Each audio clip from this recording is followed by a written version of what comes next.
The way Athens and other cities around the country enforce parking regulations is now considered illegal. Students are coming together to push against the moving of the LGBT Center at OU.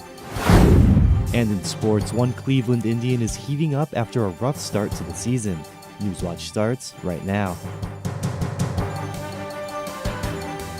Broadcasting live from WOUB TV in Athens, this is Newswatch. The number of highly polluted cities in the U.S. are increasing. Good evening, I'm Ben Schwartz. Thanks for joining us. More than 140 million people in the United States live in counties with unhealthy levels of ozone or particle pollution. That's more than 1 in 10 Americans and about a 7 million person increase from last year. This comes from the annual State of the Air report released today by the American Lung Association. The report ranks Weirton, West Virginia and Newcastle, Ohio the 7th most polluted cities when it comes to year-round particle pollution, and gave several counties in Ohio an F for ozone pollution, including Clinton, Franklin, Hamilton, and Stark counties, and a D rating to places like Montgomery County. Ohio University is set to host the first ever National Student Leadership Summit to combat campus sexual assault. The summit will be hosted by It's On Us, a national nonprofit organization aiming to combat sexual assault by challenging campus culture.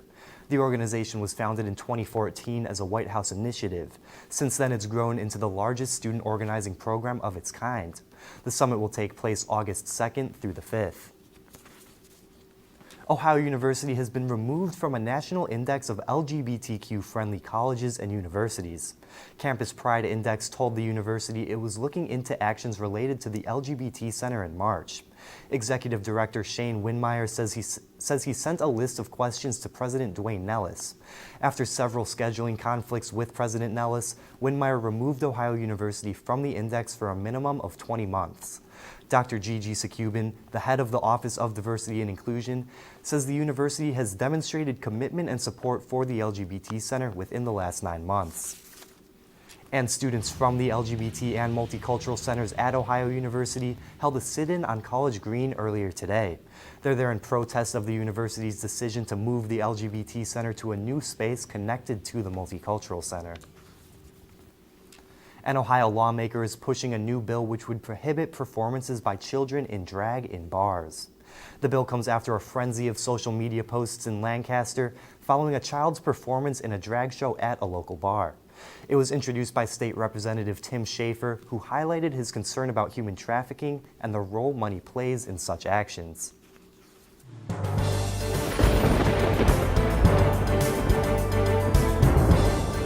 Hello, I am forecaster Adelaide Carwish here, and let's take a look right now at Athens, Ohio, 68 degrees, and it's pretty sunny outside.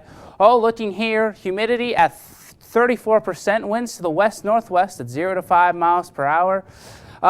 Southeastern Ohio is looking pretty good. Jackson at 71, Ripley at 71 as well, Chillicothe at 66, Columbus at 63. All around pretty sunny outside for the southeastern Ohio area. Unfortunately, let's judge tonight. 51 degrees with rain possible. Thunder is possible, but it will happen to the overnight hours, so do not worry about it for your early nights. It will happen in the overnight hours past midnight. Chance in rain, 90%. Winds to the northeast at 0 to 5 miles per hour. Ben, I'll send it back to you. Thank you, Adelaide. A Logan woman is facing charges after allegedly setting fire to the Hocking County Courthouse. Police responded to the call and found Miranda McCormick near the back of the courthouse. When McCormick was approached by officers, she took out a large knife and ran. Police later found her in an apartment where they also found a homemade explosive device. Police say the courthouse sustained an estimated $30,000 in damage in the fire. Marking parked car tires with chalk for parking enforcement is now unconstitutional in Ohio and 3 other states after a federal court ruling earlier this week. WOUB reporter Noah Wolf explains what that means for the city of Athens. The city of Athens rakes in a lot of coins from their parking meters, but they might end up getting a lot less money from tickets. The case Taylor versus Saginaw, tried in the 6th Circuit Court of Appeals in Cincinnati, deemed the practice of chalking tires to be unconstitutional, and it won't be as easy to issue parking tickets. Well, it says two things. One, that if somebody chalks your tires, that basically that is an illegal search, and they follow that under the Fourth Amendment. Most people would say that's absurd, but they followed some other cases that kind of got there with the logic. The second thing they did in this particular case, they rejected the city's argument that they had an exception to the Fourth Amendment search requirement. The city says they haven't used chalk to enforce meters in years, but they do use it to enforce the 24-hour rule on streets. But that's still unconstitutional under the ruling, and it's unclear whether the city will change their behavior. So what we're really talking about is evidence. How can the state have evidence? Well, the second question is, do they need that particular evidence? And what if you waive your right to stop them from collecting the evidence in that manner? But is the 24-hour rule even worth enforcing? An Athens street could be like a street that somebody lives on, and like if somebody doesn't go anywhere for like 2 days or something, what, they have to get in their car and move it? Like that's just kind of ridiculous. McGee disagrees. Even though you may not want to get a ticket because you haven't moved your car in 24 hours, the flip side of the coin is that other people will take advantage of the situation and just leave their cars because they don't want to pay a parking fee. McGee says he's already proposed the idea of some sort of waiver to the city council, but he needs to make sure that the appropriate notice is provided to anyone who parks on city streets. Alexander Local School District now has unrestricted access to the Village of Albany's sewer system. This comes as a part of a tentative agreement following a lawsuit filed by the district in 2015. The Athens Messenger reports the agreement will last for the next 40 years. A flow meter purchased by the district will be maintained by the village. Kentucky will be getting a new economic development secretary. Governor Matt Bevin says he accepted Terry Gill's resignation yesterday. Gill says it's time for him to return to the private sector. Bevin says Gill brought a business perspective to economic developments in the state. Gill has held the position since early 2017. Historic legal action is being taken against one of the largest drug distributors in the nation. How this could help put new pressure on the opioid epidemic. Plus, the president of Sri Lanka is making some big changes. Those stories when we come back.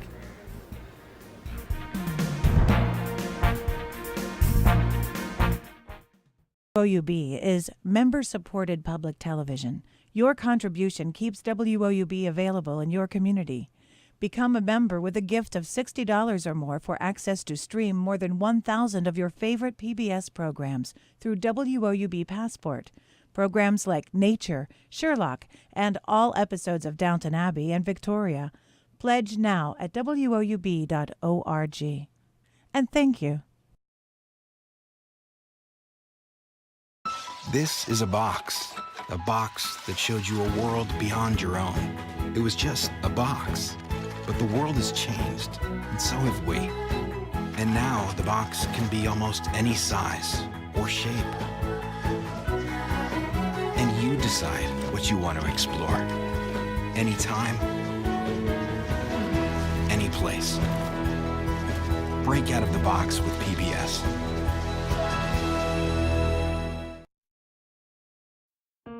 PBS had a special on Pearl Harbor, and once Landon started watching the show about the Arizona, he completely became fascinated. That's Donald Stratton, and that's me.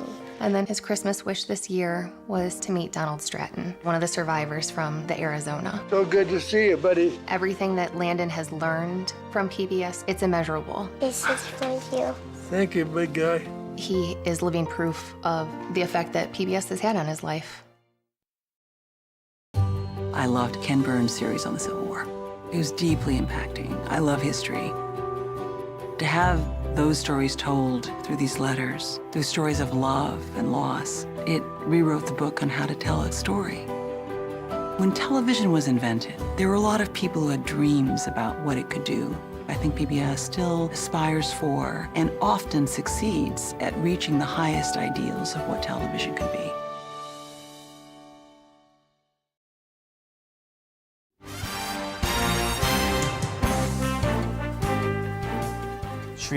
Sri Lanka's president is taking action within his administration following suicide bombings that killed more than 350 people Sunday. The president's office announced today he wants the defense secretary and the national police chief to resign and says he plans to change the head of defense forces within 24 hours. But it's not immediately clear who would replace them. An Islamic State group has claimed responsibility for the attacks, which struck churches and hotels. The opioid crisis in the U.S. has been gathering more attention over the past few years, especially here in Ohio, where the rate of opioid-related overdose deaths are higher than the national average.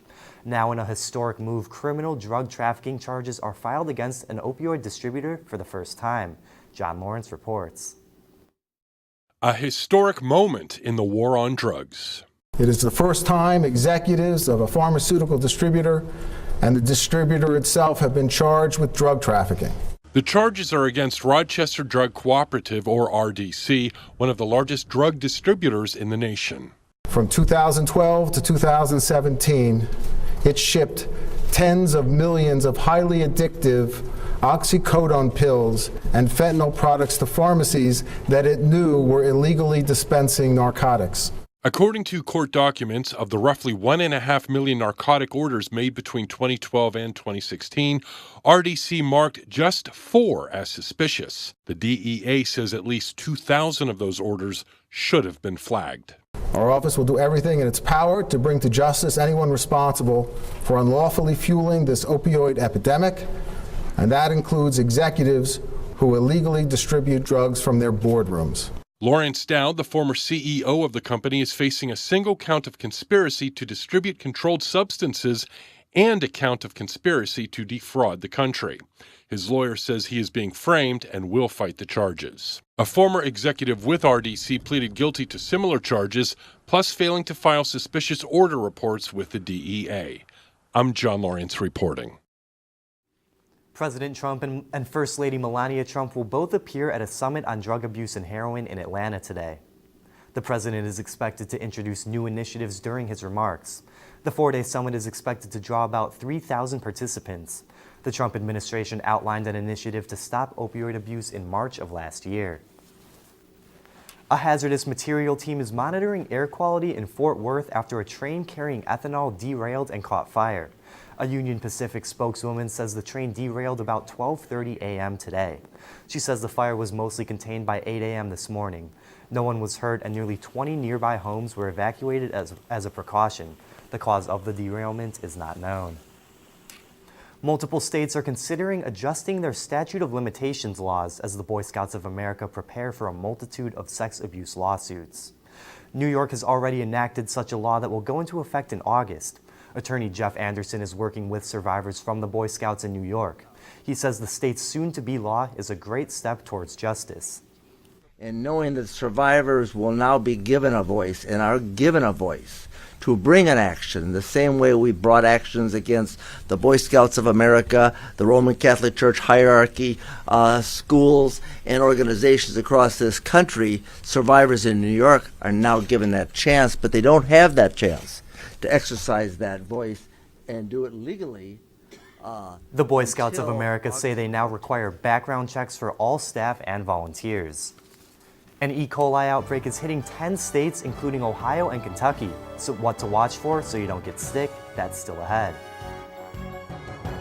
And weather coming up here coming up next, and the best rain coming here shortly, but first let's take a look at your stats of local interest.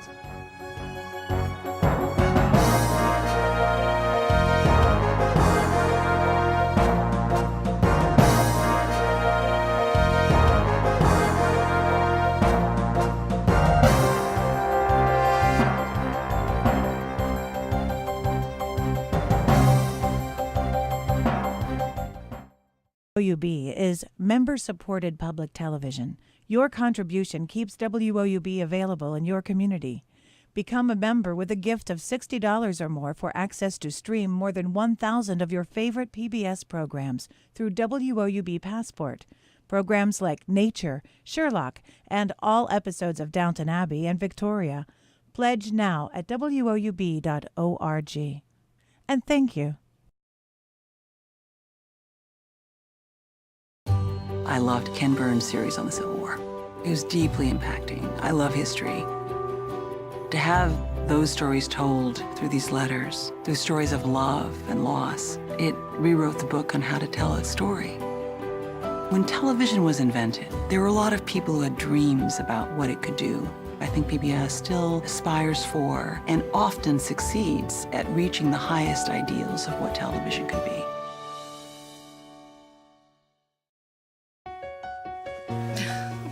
What are you doing? Possibilities.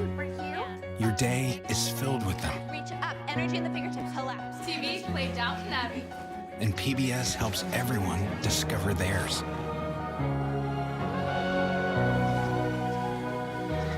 Anytime, anywhere. Up in the sky, you can see it. PBS, we're with you for life. PBS had a special on Pearl Harbor, and once Landon started watching the show about the Arizona, he completely became fascinated. That's Donald Stratton, and that's me.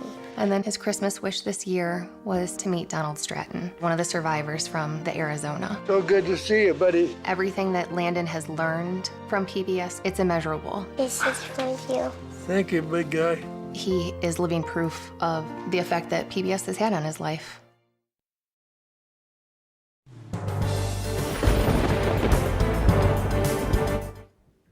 And hello, I am forecaster Adelaide Carr. Let's just take a look at your headlines for today. Rain coming ahead this week, cooler days and cooler nights, but we do have a dry weekend ahead. And right now, 68 degrees, humidity at 34%, winds to the northwest at 0 to 5 miles per hour. Right now, all over southeastern Ohio, again, Jackson at 71, Chillicothe at 66, Columbus at 63. Tonight, 51 degrees. Thunder is possible, but don't be too worried. They shouldn't be too severe. Chance of rain, 90%. Winds to the northeast at 0 to 5 miles per hour. 51 degrees is quite cold for this time of year. Tonight, southeastern Ohio, Athens, New Lexington at 51, Columbus at 52, Chillicothe at 53, so all around in the 50s. For tonight, precip cast tonight. You can see that pressure,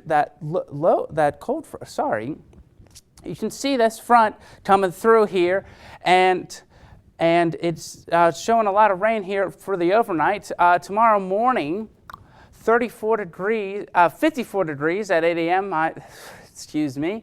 50% chance of rain and cool. It will warm up to over 6 degrees in 2 hours to 60 degrees by 10 a.m., but it's still raining, and the rain chance is still going on as we hit the lunchtime of 12 noon, as it will be a 63 degrees. Tomorrow is 70 degrees, rain all day, chance of rain 90%, winds to the south at 0 to 5 miles per hour, so we do get up to about 70 degrees for tomorrow.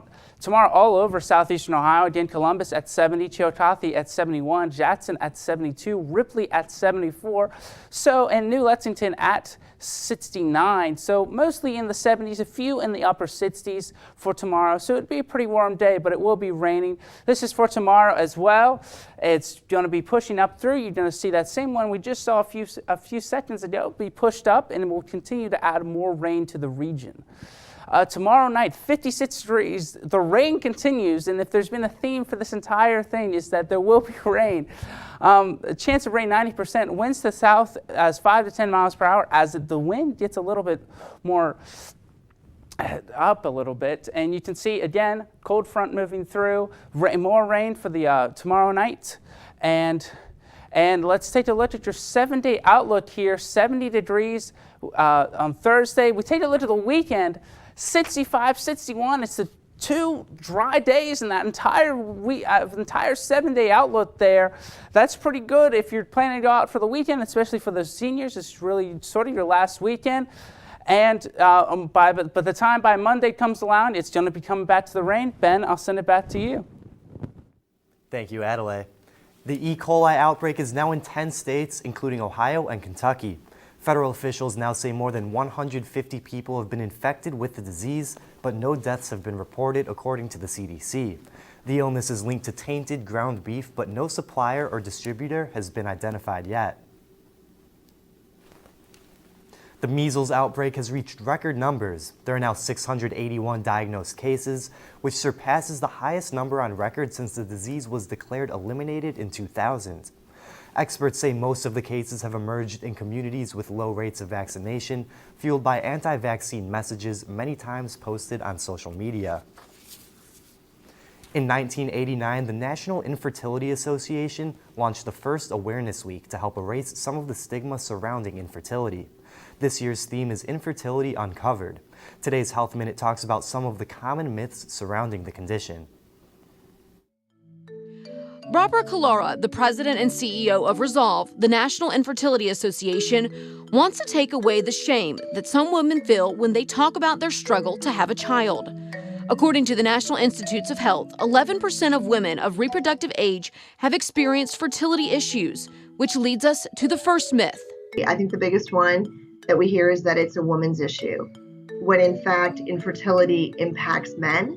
9% of men, according to NIH. Infertility is often diagnosed after a couple hasn't been able to get pregnant following 12 months or more of unprotected sex, according to the Centers for Disease Control and Prevention.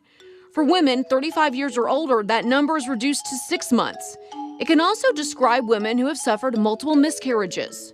Another myth about infertility is that it only affects older women. Our core constituency are women under the age of 35. Many women under the age of 30 are having trouble conceiving. And possibly the cruelest myth out there about infertility? There are many causes of infertility, and I think that's really unfair to automatically assume that it's something that we've done or that this is a lifestyle choice. Finally, Callara wants people going through infertility to know there is hope and they're not alone. For today's Health Minute, I'm Meredith Wood. Good evening, everyone. I'm Nick Mullins, and in sports today, the Ohio baseball team have won 4 straight after a road trip comes to an end. And staying with baseball, the Cleveland Indians are currently in second place in the AL Central and trying to get back to the top one game at a time. But first, here's a look at what's coming up on your public television station.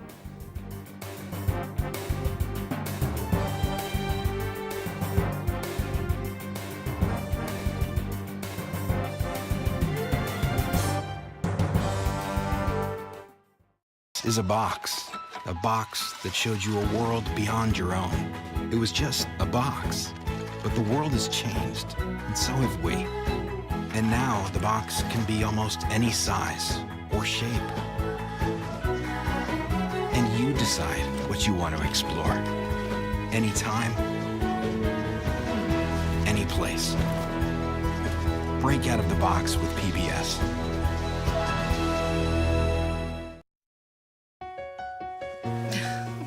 What are you doing?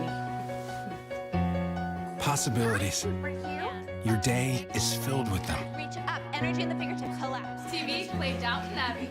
And PBS helps everyone discover theirs.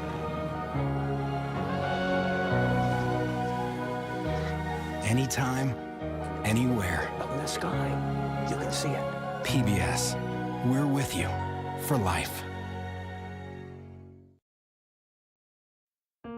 PBS had a special on Pearl Harbor, and once Landon started watching the show about the Arizona, he completely became fascinated. That's Donald Stratton, and that's me.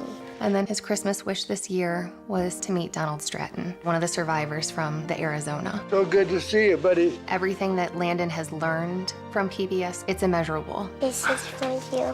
Thank you, big guy. He is living proof of the effect that PBS has had on his life. WOUB is member-supported public television. Your contribution keeps WOUB available in your community.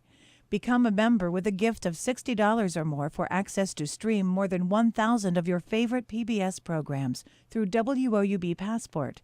Programs like Nature, Sherlock, and all episodes of Downton Abbey and Victoria. Pledge now at WOUB.org. And thank you.